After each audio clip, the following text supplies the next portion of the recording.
Ai, eu sou aquela dama das camélias. Ai,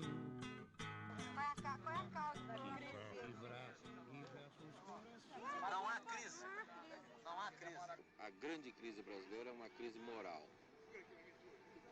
E, parodiando um escritor e um político brasileiro do passado, diria que a nossa Constituição deveria ter somente um artigo e um parágrafo. Todo brasileiro deve ter vergonha na cara. Como afirmou Glauber Rocha, o documentário brasileiro do cinema novo é uma experiência herdada de Jean Rouch. Cineastas como Paulo Gil Soares, Leon Hirschman, Eduardo Coutinho e Arnaldo Jabor foram diretamente afetados por suas descobertas. Em todos eles há essa disposição de ver o outro e deixar que ele se expresse, se construa diante da câmera. Se as ficções do cinema novo são influenciadas pelo despojamento técnico e pelas pesquisas formais do neorrealismo italiano e da Nouvelle Vague francesa, o documentário busca suas raízes criadoras na nova concepção audiovisual revolucionária do cinema VRT, tendo Jean Rouch como cineasta modelo. A partir dos anos 60, os documentários passam a tratar mais de temas sociais e destacar realidades diferentes, com a finalidade de provocar debates e conhecimentos sobre os assuntos abordados por eles. O cinema documentário deixa de ser um registro documental do cotidiano, como O Poeta do Castelo, de 1959, e Mestre de Apipucos, também de 1959, e passa a relatar uma realidade política, econômica, social e cultural do país. A maioria dos documentários da época passam a construir uma argumentação sólida, com dados, narrações e imagens, engenhosamente costurados pela montagem, enfocando temas como pobreza, desigualdade, injustiça e alienação. Se eu tivesse uma terra mais folgada, tivesse um pedaço de terra folgado, uma várzea, uma coisa que eu plantasse, desse aqui essa cultura de verão, a minha vida era muito mais folgada. Não tinha só viver, aliás, de alugado.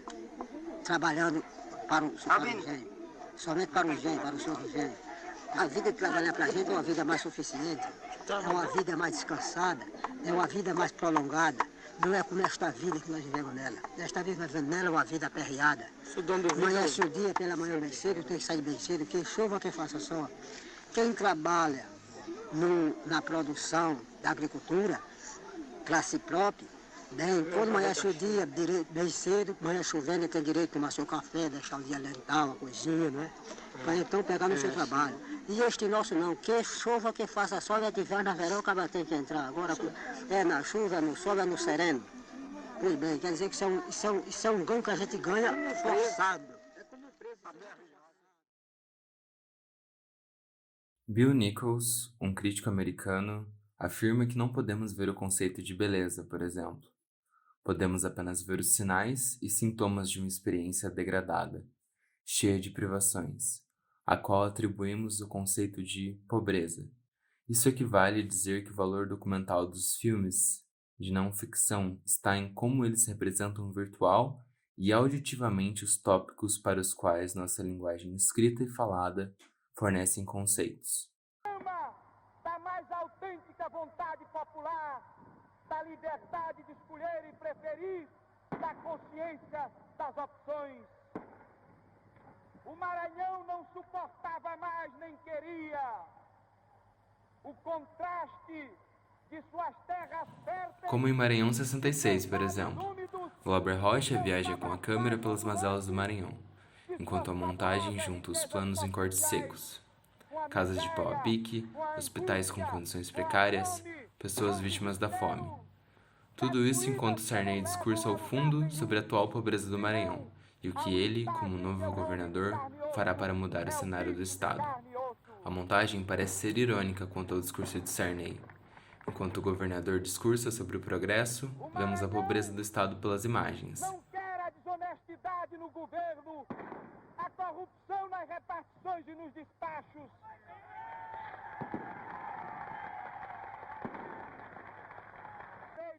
O corte abrupto de uma penitenciária para o centro moderno de uma cidade. De Sarney sorrindo e acenando para uma multidão, para os rostos tristes das pessoas no campo, onde o trabalho infantil parece ser comum. Chamavam A usina da Boa Esperança é a zona mais próspera do Norte e Nordeste, onde será o maior campo para investimentos. Apesar do documentário ter sido encomendado por Sarney, nós deduzimos da montagem a opinião do cineasta.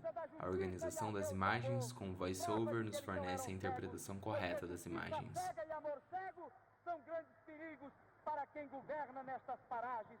Vamos com os olhos desvendados para a realidade, viver a paixão deste governo novo. Bill Nichols também teorizou sobre o que chamou de montagem de evidência, onde a prática de fazer cortes invisíveis, como alguns filmes de ficção buscam fazer, é quase que abandonada.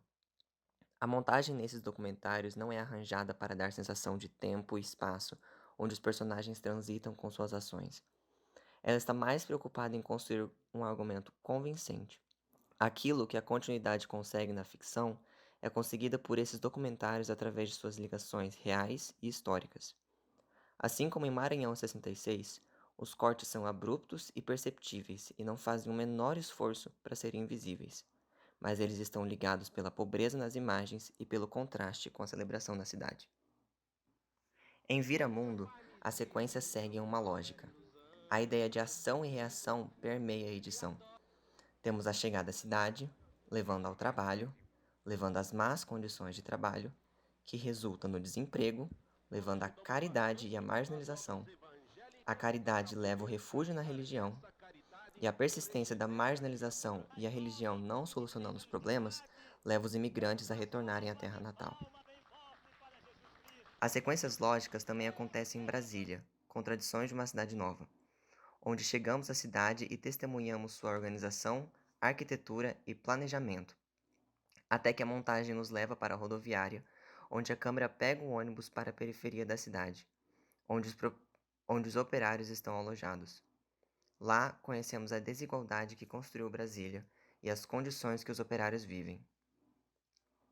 Assim, pegamos novamente o ônibus de volta à cidade do progresso, agora com um novo ponto de vista sobre a sua organização, arquitetura e planejamento, conseguido às custas da exploração da classe operária. Portanto, chegada à cidade, saída para a periferia, volta à cidade. O modo expositivo documental é conduzido por uma narração, e a montagem é feita para sustentar os argumentos apresentados. A imagem gravada é segundo plano para ilustrar o problema apontado. A narração e os depoimentos conduzem o espectador a uma recepção passiva da ideia, não dando espaço para qualquer outra interpretação diferente dos fatos apresentados. Vários documentários bebem dessa fonte, como Brasília, Contradições de uma Cidade Nova e Maioria Absoluta, que busca fazer um comentário sobre o analfabetismo nas regiões menos favorecidas do Brasil.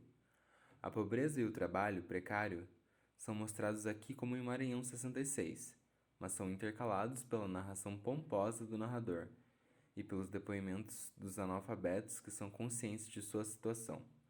A montagem flui de um grupo de analfabetos para o outro, sempre apresentados em conjunto, como se fosse para realçar que eles realmente são a maioria absoluta do país. O modo poético documental também abre mão dos cortes invisíveis e da sensação de tempo e espaço, mas ele faz isso com a intenção de explorar vários pontos de vista e perspectivas, sem apontar o certo ou o errado, ou tentar solucionar problemas insuperáveis, como Memórias do Cangaço, que é contado por dois pontos de vista opostos. O do Coronel José, que fazia parte da operação que buscava acabar com o cangaço, e de Saracura, um ex-cangaceiro. O documentário não chega a escolher um lado, ou julgar um como certo ou como errado. Está apenas ali para contar a história, assim como a gente esteve aqui para contar um pouco da história da montagem nos documentários brasileiros. Despertando ambições. Eu não sou esquecida entre palhaços e perrões, sou sempre a preferida. Show